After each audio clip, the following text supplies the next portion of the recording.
Hey guys, so today I'm going to be looking at people who are out of touch with reality. So yeah, let's just get right into the video. The pastor of a small town church insisted that members set up the parish hall and provide food and beverages for 125 people after every Sunday service, even though the average attendance was only 20 people. Week after week, month after month, much food would be disposed of and large urns of coffee dumped down the sink, and all because the pastor was in denial about the reality of weekly attendance. Couldn't he see it though? Like, how do you ignore that? How are you going to be like, I know there's 20 people, but just prepare 125 meals. What? How do you not see the obvious in that? Now I'm just thinking about all the wasted food that they had to chuck away. That's a lot of food. I will never forget the man who angrily told me, a wheelchair user with no feet and no prosthetics, to go down the stairs if I didn't want to wait for an elevator. I had been talking to my friend and mentioned we were going to be a little late because of the huge line. What a jerk! Are you that upset about your own life that you have to bring someone else down who's sitting on a wheelchair? Are you serious? Parents of a 35-year-old woman who was hospitalized after suffering severe anoxic brain damage 20 years ago.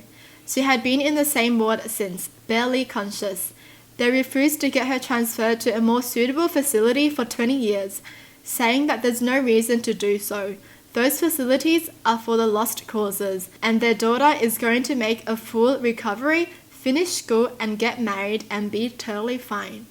That's actually really sad.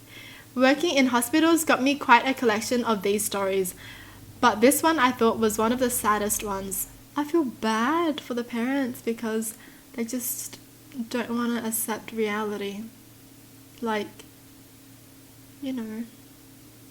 Because they feel like if they accept it, it means they really have lost their kid now.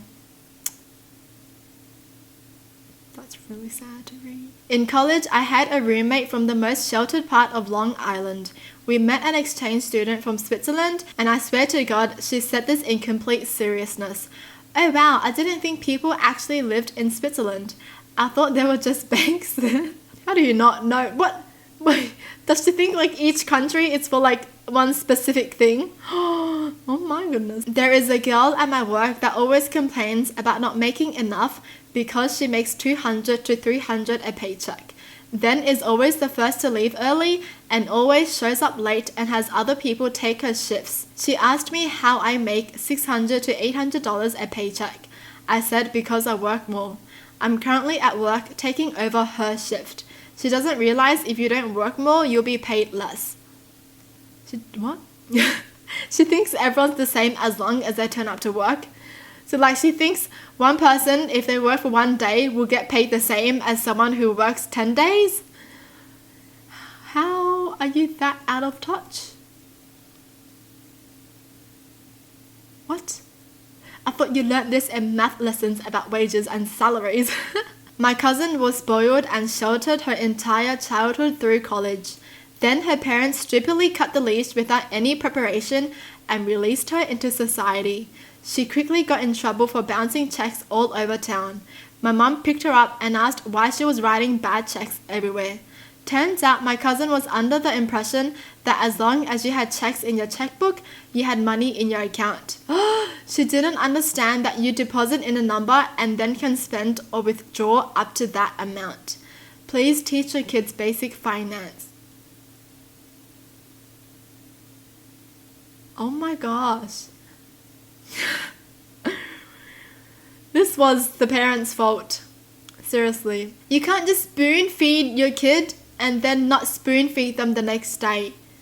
You have to gradually do it. My sister grew up with everything handed to her and literally cried when her first car wasn't the color she wanted.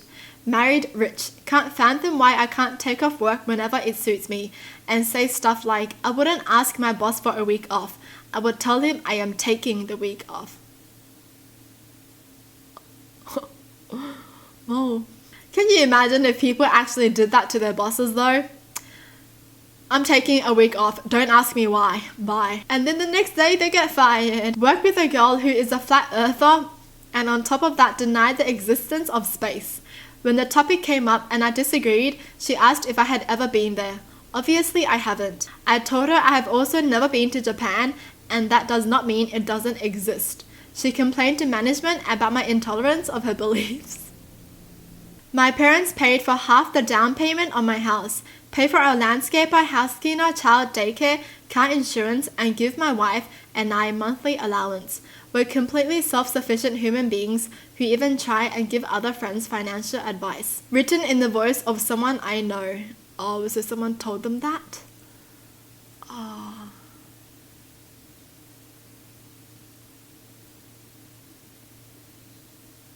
I don't think they should be giving their friends financial advice. I feel like you should only give financial advice if you've been through like some bad times and then you learn how to keep yourself up there, you know what I mean? But for people who are always up there and they've never struggled in finance, obviously not everything is sunshine and rainbows. My old boss at the time was a girl of 26 who got $4 million from her mum a year to play with. Whoa! Her mum is very wealthy in China. Her daughter is here trying to be a CEO of a company for funsies. I accidentally got a job at that company. One day, she told us we were all going on a group outing for bonding. She took us to an outlet mall 4 hours away, told the rest of us 7 people that she was going to go shop and she'd see us later. That was code for don't follow me. Every 2 hours, she let us know she was going to unload her bags to the giant van they rented and would group text us telling us we can meet her there to unload as well. We all get paid under 50k. We have nothing to unload. By lunch, she had proceeded to fill up the van with stuff. She then asked me where all my new stuff is and I said I'm budgeting right now. She goes, take out a credit card and go shop. That's the American way. Seriously. Okay. By 9 p.m, her bags were taking up people's seats and they had to sit with her stuff. She spent 30k. The rest of us spent about $70. We were tired and bored and cold. To this day, I still believe she thinks she did something nice for us and doesn't understand how polarizing and not at all team bonding that was. How are you gonna bond with people but just leave them alone, you know? She's like, alright, we're here to bond, but I'm just gonna go shop for 3 hours, so you guys do your own thing. What? So she just thinks anyone can shop, so she thinks she's bringing there so they can shop as well. But she doesn't understand that some people don't have the money to just spend on random things. Had a friend who insisted she was in a relationship with a C-list celebrity whom she met once during a comic convention. All the celebrities' Instagram and Twitter posts were for her and everything had a meaning behind it. Oh, delusional! When the celebrity got married, she said that it was just for the media so she and the celebrity could live a quiet life. When he didn't do anything for her birthday, she had a breakdown. She went to therapy not long after. Wait. Like, does that mean... Wait, huh? Has she even met the celebrity a second time? Like, I'm just wondering, like, do they meet often or what happened? You know, like, did she only meet them once at the convention and then she just made all of that up? What happened? I'm glad she's getting help for it though. My sister-in-law, kicked out by her boyfriend, comes to stay with us for a few days. We suggest looking for a flat, cheap house to rent near us. She won't live in the scummy part of town near us. She'd like a 3-bed house with garden in the best part of town. She has no savings and isn't sure if she has a job. Was a part-time cashier in a supermarket. Stopped going to work when COVID came. When I suggested maybe she couldn't afford £500,000 on a family home on her salary, she suggested she just get a council house, disregarding the huge waiting list and the fact that most council properties are in the ghetto parts of town. This is just the crust of a deep layer of unhinged fantasy world that she lives in.